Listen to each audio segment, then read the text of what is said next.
أعوذ بالله من الشيطان الرجيم بسم الله الرحمن الرحيم اللهم صل على سيدنا محمد الفاتح لما أغلق والخاتم لما سبق ناصر الحق بالحق والهادي إلى صراطك المستقيم وعلى آله حق قدره ومقداره العظيم. O Allah, we ask you to send your blessings upon our Master Muhammad, the opener of what was closed and the seal of what came before him, champion of the truth by the truth and guide to the straight path, and upon his family and companions as is befitting his noble rank. Ameen. Allahumma ya Kareem akramna bi nur al-fahm wa akhrajna min dhulumat al-wahm wa la hawla wa la quwwata illa billah. O Allah, the noble, the generous, we ask you to ennoble us with the light of understanding and to remove us from the shadows of illusion. And there is no power nor might except through God. Ameen. We're finishing up our section on Iman, which means now, there's 6 points of Iman that we've talked about, or Iman or belief.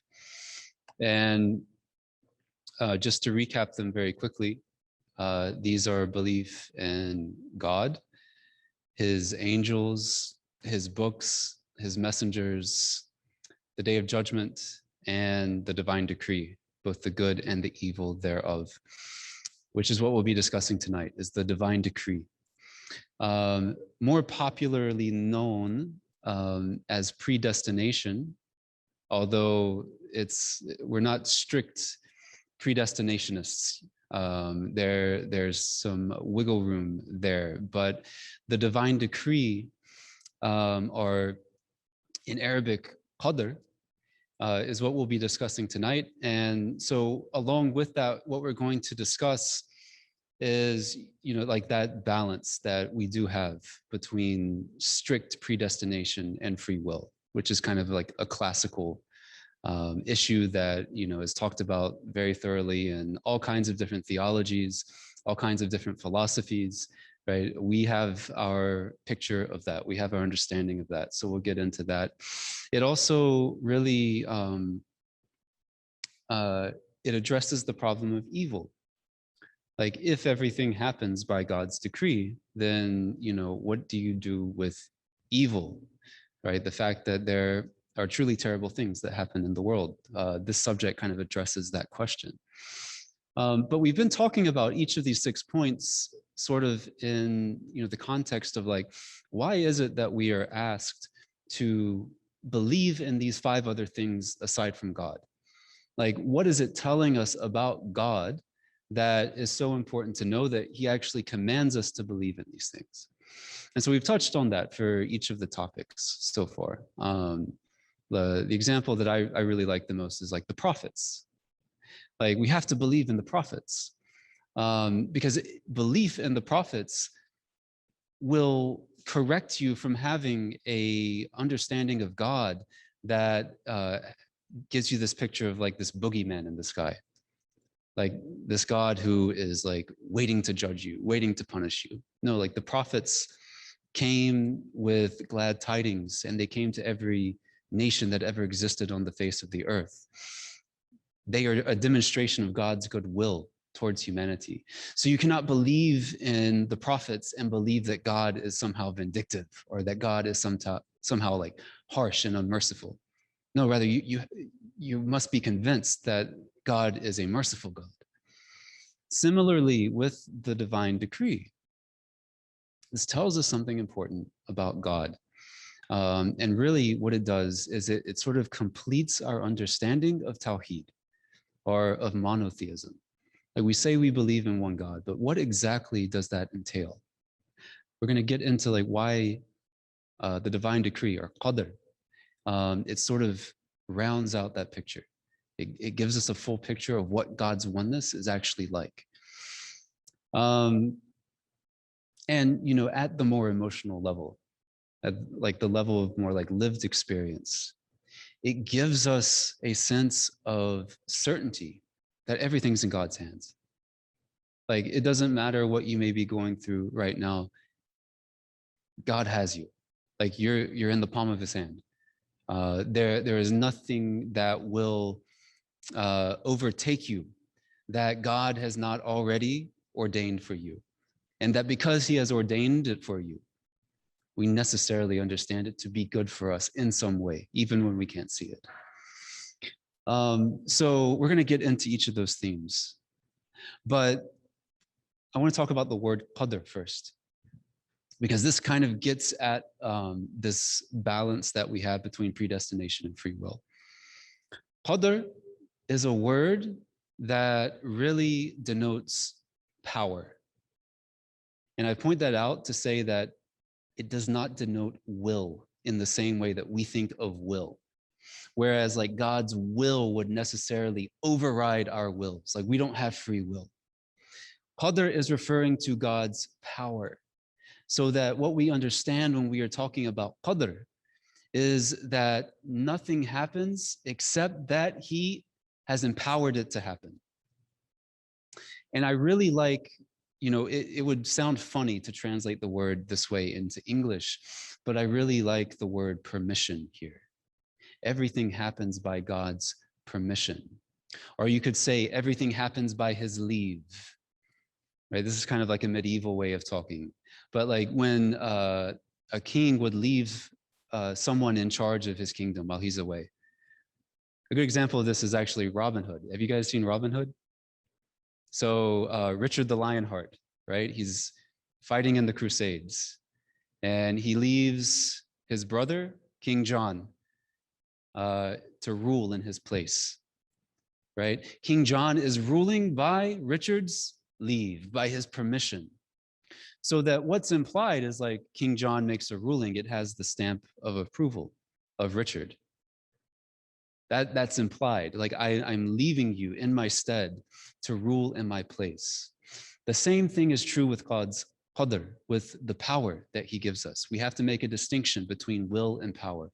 And we'll dive a little bit more deeply into this. But what the word is implying, in fact, is that God has enabled, he has given permission for everything that happens in the world, whether it's us getting up and getting ready to go to work or it's a leaf falling from the tree. This is all happening by God's permission. That does not mean necessarily that he wills everything to happen. And we'll get, I see confused looks on people's faces. We'll get more into what that means. But the distinction here really is, while to address this problem of evil, God creates evil, right? He says this in Surah Al-Falaq. قُلْ أَعُوذُ بِرَبِّ الْفَلَقِ مِنْ شَرِّ مَا خَلَقَ. Say, I seek refuge in the Lord of the dawn, of the breaking day, from the evil that he has created. So what we understand is God creates evil, even the bad things. These happen by his qadr, by his divine decree, but he does not do evil. He himself does not will for evil to befall us, but we live in a world where that is a possibility. He has given permission for it to take place. And this is part of our trial, our existence as human beings, is to undergo that and persevere through it. So to understand qadr is to know that everything good that happens to you and everything ill that happens to you, that this all comes from God. There is no distinction. It all comes from God. And getting into like why this really sort of like rounds out our understanding of Tawheed is we have to understand that there is no competing power with God. Evil is not this other thing out there that happens despite his power, that happens despite what he is capable of doing. And, interestingly enough, this was always an impression that I got as a Christian. And I don't know how like theologically sound this is, because I didn't get too deep into Christian theology. But I always got the impression from the way that Christians talked about evil, or they talked about Satan, for example, that the earth is just kind of like the devil's playground. Like it is a place where he has free reign, where God's dominion does not necessarily extend.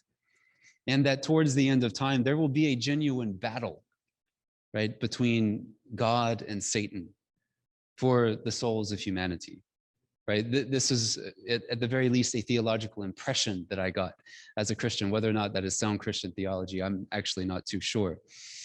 But this is the way that many Christians would talk about the problem of evil. Well, like this world is just characterized by Satan's influence. We don't believe that. What we believe is that God has dominion over this world too. That Satan, when he speaks to God, right? When God creates Adam, alayhi salam, the prophet Adam, and he commands the angels to bow down to Adam, and they all do except for one, except for Iblis. And Iblis says, I am going to attempt to draw humanity away from you. I'm going to tempt them, right? He asked for God's permission to do this. There's no illusion that he can do anything except by God's leave, right? By God's permission.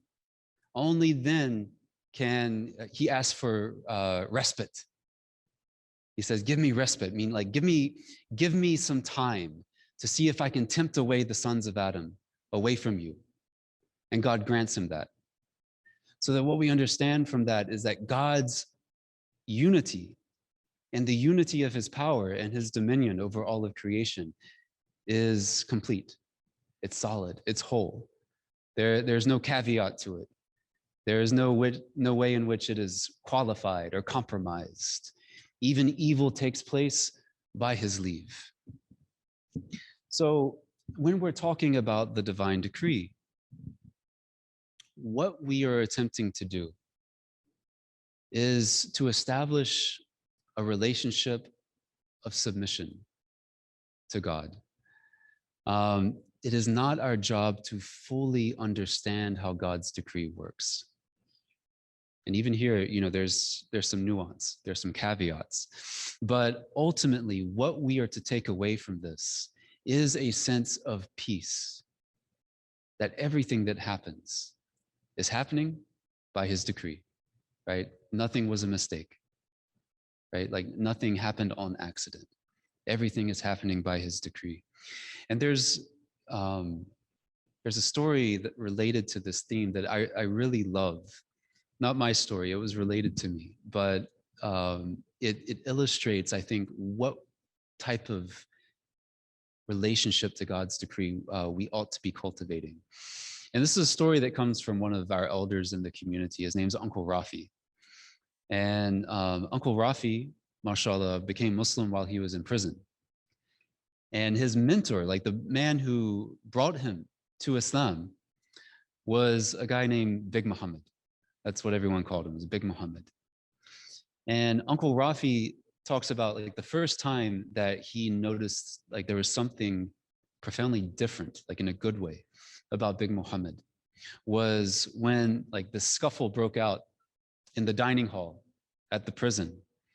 And one of the prisoners attempted to get a hold of the weapon of one of the security guards there. And he actually got a hold of it for a minute. And he got a shot off before they could wrestle him to the ground. And he said when that shot went off, everyone hit the ground. They all ducked underneath their tables, except for Big Muhammad. And so, like there was this big ruckus, and eventually everyone realized that the situation's okay. They all got back up. They started eating again. Uncle Rafi asked Big Muhammad, why didn't you duck with the rest of us? And Big Muhammad said to him, I have certainty that when the angel of death comes for me, he will not miss. Like when it's my time, it's my time. And there's nothing that will stop my time from coming. But until it's my time, there is nothing that can kill me. An attitude of absolute certainty and peace towards his fate. That is what a genuine belief in God's qadr gives us. It's like whatever is meant to happen will happen. And we'll get into why, like that doesn't mean, you don't strive for things in life. But ultimately, like you don't need to fear. Like your fate is your fate. And it will find you one way or the other. So in the meantime, Just trust in God. An attitude of submission and certainty is what this ought to draw out of us as we understand it more and more. So what I want to do is I want to read from a book that's called the Aqidah Tahawiyah, which is an Aqidah is a creed. It's a theology, you might say. And this one it was written by a man named Imam at-Tahawi. And it's a very famous creed that is seen to be like very authoritative, very orthodox in what it has to say about the points of faith. So I'm going to read a little bit from his section on Qadr, and we'll discuss as we go along, inshallah. Now, for this first section, I want you to hear me out until the end, okay? Like, don't form a judgment on what's being said until we get to the end of the passage, and we'll kind of have a chance to discuss it. Because I think, especially for intellectually curious people, it starts out on like a prickly note. It might rub you the wrong way. It rubbed me the wrong way the first time I read it. But you really have to like get to the end and understand what he's saying to take the full picture. So he says, delving into the decree, meaning Qadr, is a means to spiritual loss, a descent into deprivation, and a path towards transgression. So beware and take every precaution against that, whether through perusal, ideation, or suggestion. God, the sublime and exalted, has concealed knowledge of the decree from his creatures and has prohibited them from desiring it. As the sublime said in his book, he is not questioned about what he does. It is they who will be questioned. Hence, anyone who asks, why has he done this, has rejected the judgment of the book, and whoever rejects the judgment of the book is among the disbelievers. The above epitomizes what one with an illumined heart among the protected of God needs. In addition, it is the rank of the deeply rooted in knowledge, given that knowledge is of two types. And I want you to remember that he says this part right here. Given that knowledge is of two types, the humanly accessible and the humanly inaccessible. To either deny accessible knowledge or to claim the inaccessible is disbelief.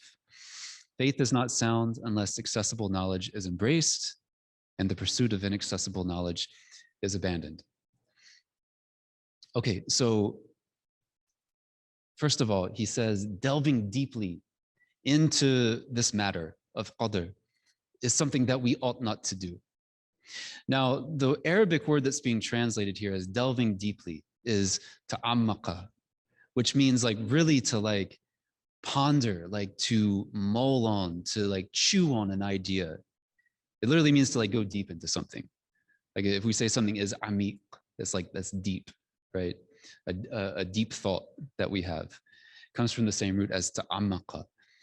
So what he's saying is you ought not delve so deeply into this matter of the divine decree that you start getting beyond the limits of your rationality, which is entirely possible to do with this matter. It's entirely possible to start asking questions that are frankly beyond the scope of what your rational mind can attest to. He makes a distinction between two types of knowledge. And this is exactly the distinction that's important to understand. There are rational questions that we can ask about the divine decree. But there is a level at which our rationality no longer serves us. And it is at that point where what he is saying is that it is best not to delve beyond that point. And, asking God about his decree is something that even the Quran shows us that it is an acceptable thing to do. So I don't want anyone to take the picture from this, that like what we're saying here is there's no questions about this. Just accept it blindly and move along. That's not what's being said.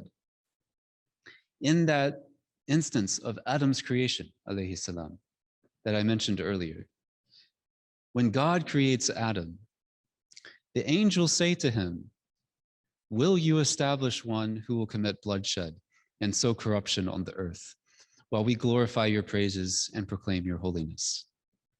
So, the angels are looking at Adam and, with some sense of foresight that they are endowed with, they're seeing like this will be a violent creature. Like human beings will be violent. They will commit bloodshed. They will engage in corruption during their existence on the earth. So like, we have a question about that. Like what's going on here? Why would you make this creation when we are perfectly obedient to you? And if you remember from the section on angels, angels cannot disobey God. They are not created with that capacity to disobey God. They are perfectly obedient. So what do we understand first from this question? That this type of question, it's a question about God's decree. It's not disobedience. But look at what happens next.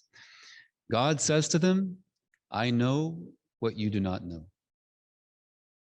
He doesn't answer their question. It's like, yeah, well, actually, there will be some bloodshed, but some good will come out of it. He just says, I know what you do not know. And there is no further questioning on their part after that.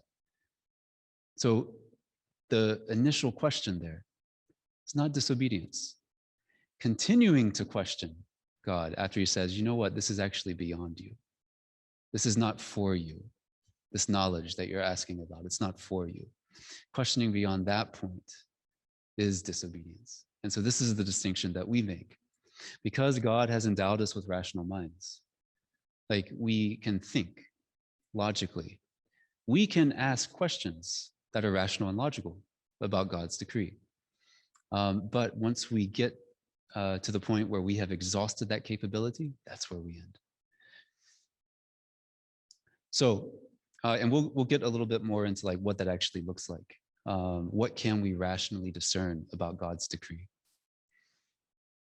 So Imam At-Tahawi continues, hence, if everyone united to remove from existence what God the Sublime and Exalted decreed would exist, they could not. Likewise, if they all united to introduce something into existence that God the Sublime and Exalted did not decree, they would be unable to do so.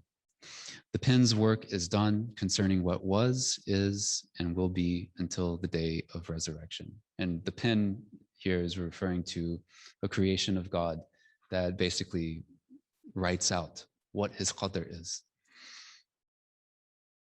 So he says, whatever misses a person could not have afflicted him, and whatever afflicts him could not have missed him. Right? Going back to Big Muhammad. This is exactly what Big Muhammad said, right? When the angel of death comes for me, he will not miss. If it was meant to hit me, it would have hit me. If it's not meant to hit me, there is no way it could hit me. Now, this type of belief could be abused to either engage in like extreme risk taking or extreme apathy. So like what practically are we to do with this knowledge? Well, we understand that we ought to take the available means that we have at our disposal to achieve the ends that we want in this life.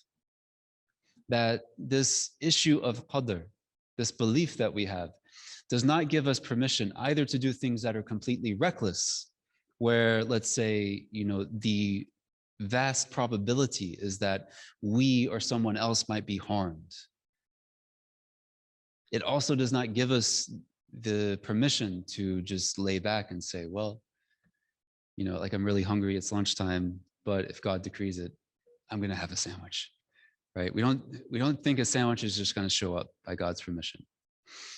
And this is a famous hadith. You have probably heard it, but I'll reiterate it. A man comes to the Prophet sallallahu alaihi wasallam, and he says, should I tie my camel and trust in Allah, or should I leave her untied and trust in Allah? Right? This is a Bedouin, right? They travel through the desert. You lose your camel in the desert, that's pretty much a death sentence, right? If you're really far out, you're done. Like it's hot, like you're not going to be able to get to where you're going. You will probably die.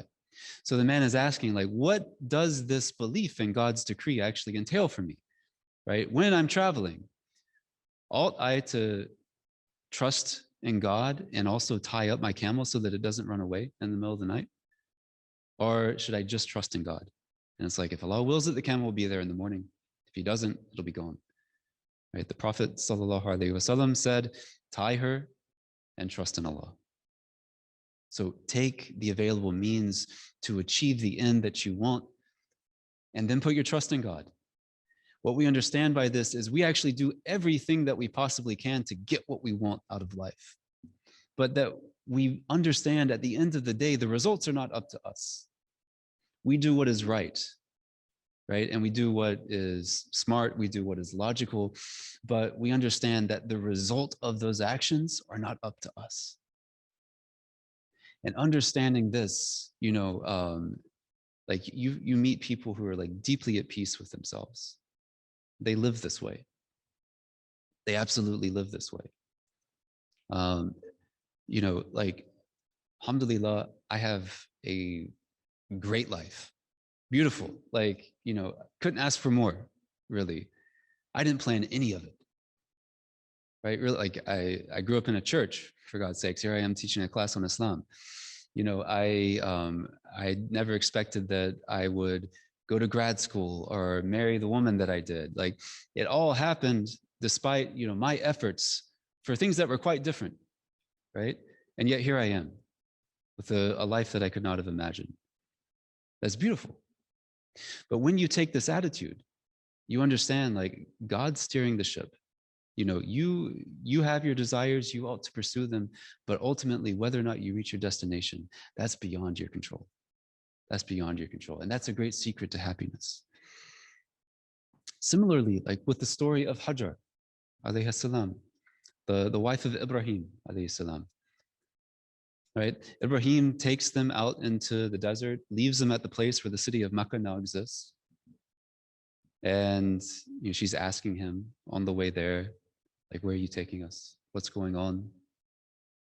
And finally she asks him, did your Lord decree this? And he responds to her, yes, this is by God's command. And she says, then we are content. And we are content. She says up front, up front that she is content with God's decree. And yet when Ibrahim alayhi salam leaves her there, what does she start doing? She starts running between the hills of Safa and Marwa, looking for water for herself and her son Ismail.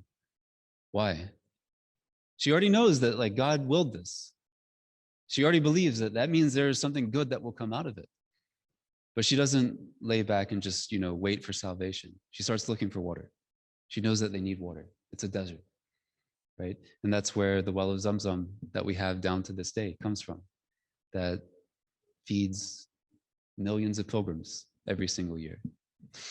When you take the available means that you have at your disposal and put your trust in God, beautiful things come out of it. And that's really what we're after, like the sense of trust, the sense of peace, and the expectation of good things that will come out of this. So I'll continue with Imam at-Tahawi. He says, a servant of God is obliged to know that God's omniscience, meaning his knowledge of everything, preceded everything in his creation. He then measured everything out exactly and decisively.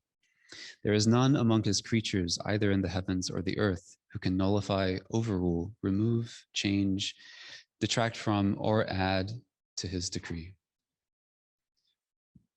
All of the aforementioned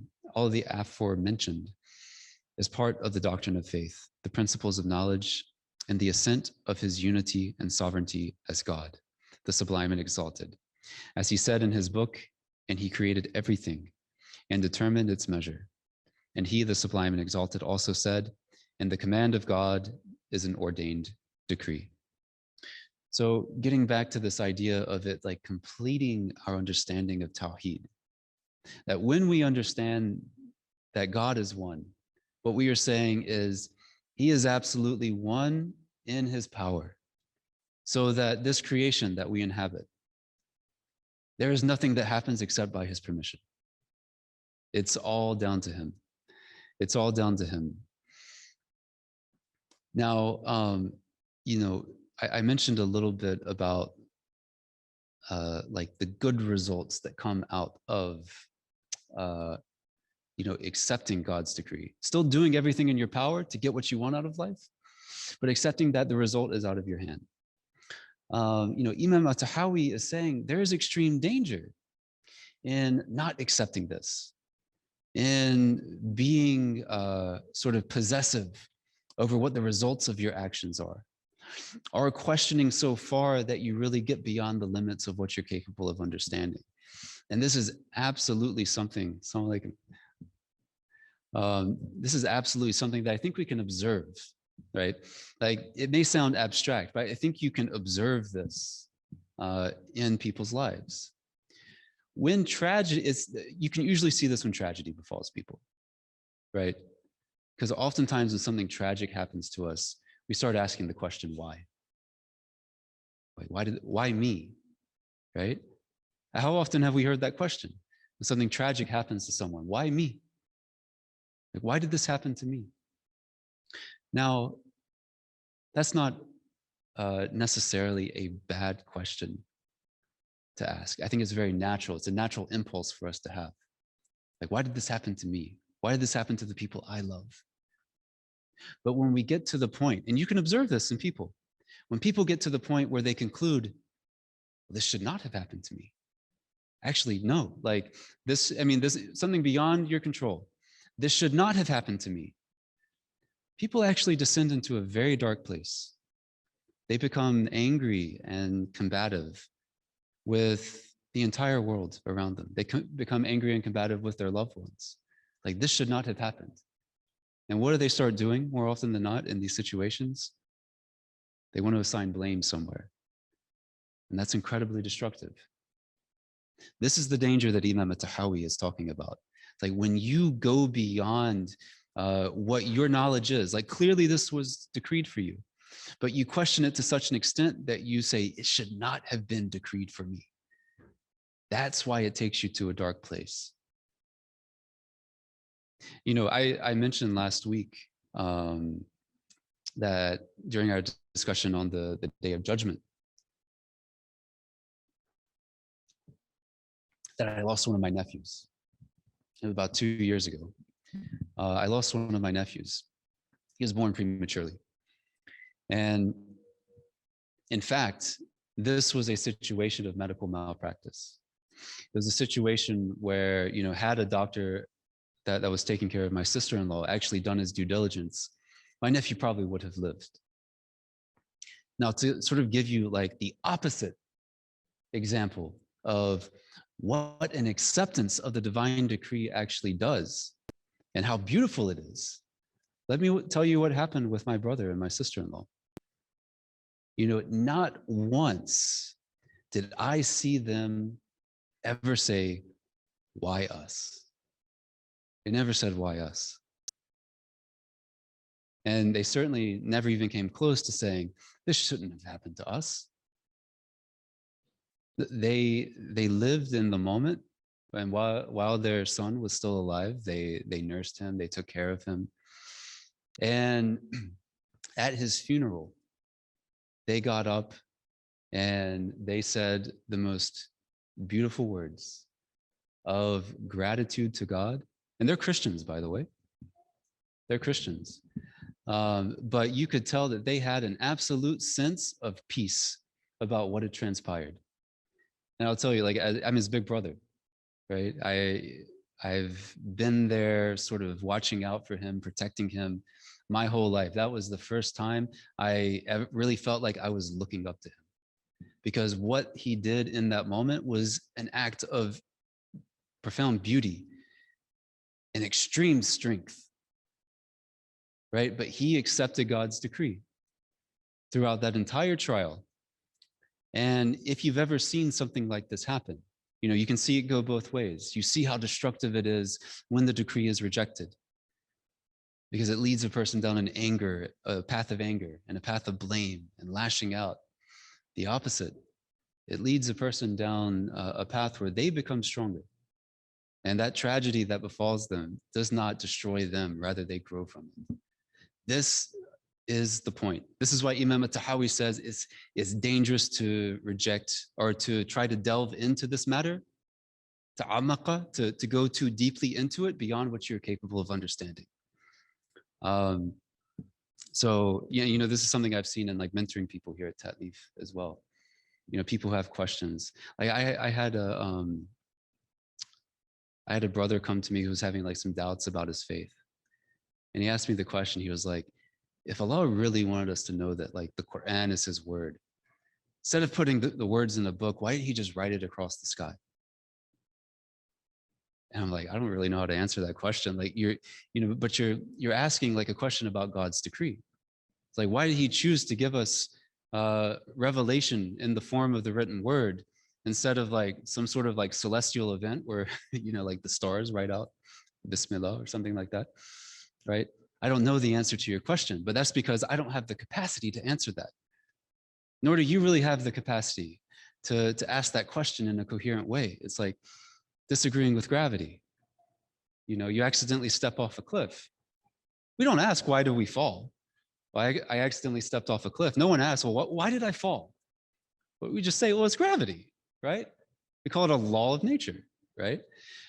And what these points of faith, this one especially, right? What they all do is, whereas like the laws of nature, the physical laws that characterize the world that we live in, these give us insight into the physical world around us.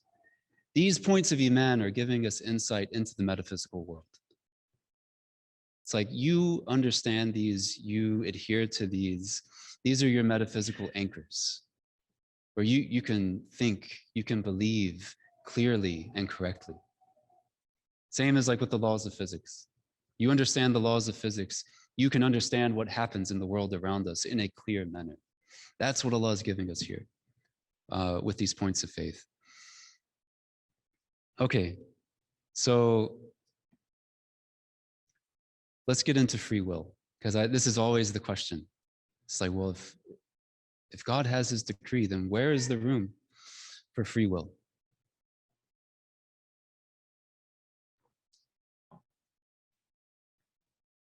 So there's a story of a man who came to Imam Ali. He's the cousin of the Prophet sallallahu alaihi wasallam. And he had exactly this question. He said, I want to understand how we believe in both predestination and free will. This is the beautiful thing about the Sahaba, right? The later theologians, like they come up with like very, very profound, very beautiful, but abstract answers. You see what the Sahaba have to say about these topics, and it's always very practical. It's like, I'm not going to sit here and explain it to you. I'm going to show you right now, which is exactly what Imam Ali does. He says, lift up one of your legs off the ground. So the man lifts his leg. He's standing on one foot. And Imam Ali says, okay, now keep that foot up and lift the other. And the man says, oh, I can't. That's impossible. Imam Ali says, the first foot was free will. Second foot is predestination, or qadr, right? You can will, and this is where we get into the distinction between will and power. Will and power. I mentioned that qadr really is about power, right? But it leaves room for our will.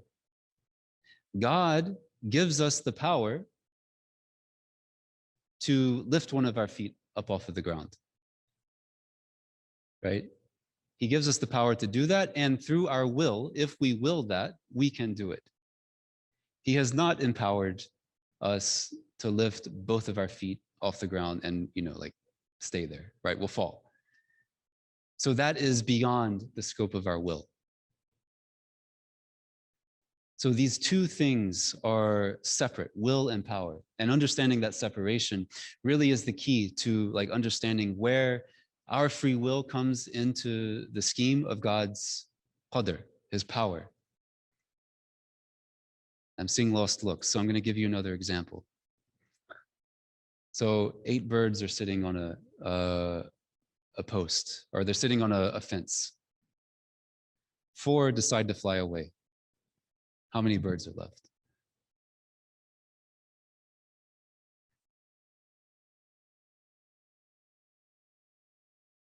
Seeing 4. Yeah. I mean, that is the correct wrong answer to the trick question. Yeah. We would think 4, right? But I said they decided to fly away. They did not actually fly away.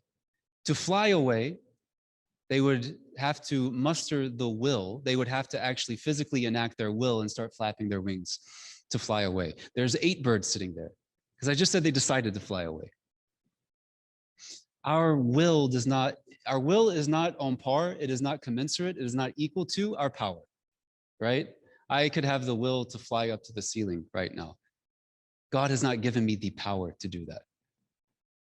I could have the will to walk out of this building. And I absolutely could do that because that is a power that God has granted me. You guys following what I'm putting out here? God's will and his power are commensurate. And we actually didn't get too deep into theology this time because it usually bores people. But these are 2 of the 13 attributes of God, his will and his power. When God wills something, he absolutely has the power to enact it. When we will something, we may or may not have the power to enact it. It depends on how God has empowered us, right? Whether through like our physical bodies, whether through our mental capacities, right? Whether through like our ability to actually imagine possibilities that we could will. What's interesting about being a father is like you see examples of all this in your children. One of the really interesting things I noticed about my 2 sons is that their will actually started to grow with their power. So, they're babies, they're newborn infants.